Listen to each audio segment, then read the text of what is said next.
Председателят на партия Нова алтернатива Николай Цонев се срещна днес с хиляди граждани и симпатизанти в Сливен. Той чу техните проблеми и предложи решения за икономическия просперитет на региона.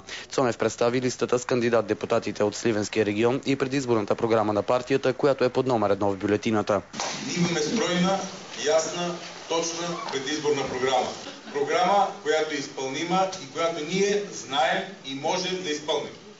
С тези прекрасни млади хора се явяваме на избори с името на партия Нова алтернатива и ние се явяваме на изборите с нови лица, Нова алтернатива и номер 1. Цонев допълни още, че Нова алтернатива е партия, която не обещава, предлага решения. Сред основните приоритети са рестартиране на бизнеса, подпомагане, създаването на малки и средни земеделски стопанства, насочване на средства към съществуващи производства и други. В залата присъстваха предимно бивши военни, доволни от управлението на Николай Цонев като министър на отбраната.